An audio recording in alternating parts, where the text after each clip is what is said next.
कृष्णाय वासुदेवाय हरये परमात्मने प्रणतः क्लेशनाशाय गोविंदाय नमो नमः।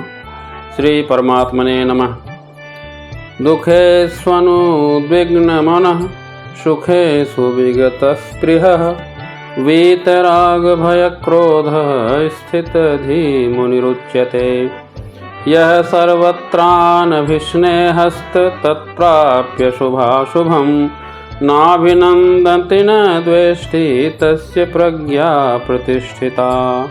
अर्थात जो तीनों तापों के होने पर भी मन में विचलित नहीं होता अथवा सुख में प्रसन्न नहीं होता और जो आसक्ति भय तथा क्रोध से मुक्त है वह स्थिर मन वाला मुनि कहलाता है।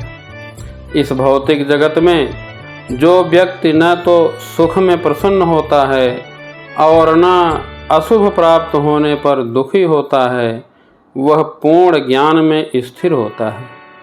दुखों की संभावना और उनकी प्राप्ति होने पर भी जिसके मन में उद्वेग नहीं होता अर्थात कर्तव्य कर्म करते समय कर्म करने में बाधा लग जाना, निंदा अपमान होना, कर्म का फल प्रतिकूल होना आदि आदि प्रतिकूलताएं आने पर भी उसके मन में उद्वेग नहीं होता।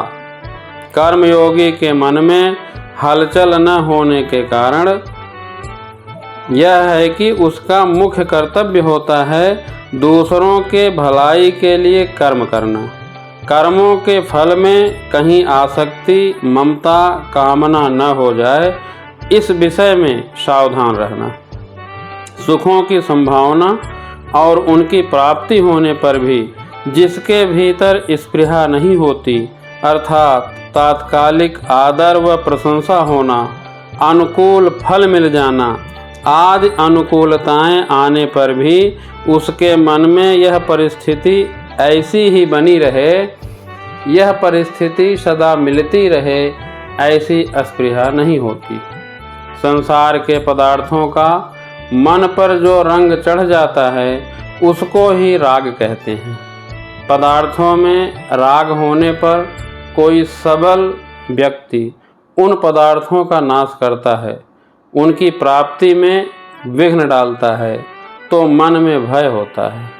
अगर वह व्यक्ति निर्बल होता है तो क्रोध आता है, परंतु जिसके भीतर दूसरों को सुख पहुँचाने का, उनका हित करने का, उनकी सेवा करने का भाव जागृत हो उनका राग स्वाभाविक ही मिट जाता है। राग के मिटने से भय और क्रोध भी नहीं रहते, अतः वह राग भय और क्रोध से रहित हो जाता है। यह सर्वत्रान भी स्नेह है जो सब जगह स्नेह रहित है अर्थात जिसकी अपने कहलाने वाले शरीर इंद्रियां, मन, बुद्धि, स्त्री, पुत्र, धन और घर आदि किसी में भी आसक्ति नहीं रहा। वस्तु आदि के बने रहने से मैं बना रहा, उनके बिगड़ जाने से मैं बिगड़ गया, धन के आने से मैं बड़ा हो गया और धन के चले जाने पर मैं मारा गया। यह जो वस्तु आदि में एकात्मता की तरह स्नेह है उसका नाम अभिस्नेह है। स्थित प्रज्ञ कर्मयोगी का किसी भी वस्तु में यह अभिस्नेह बिल्कुल नहीं रहता।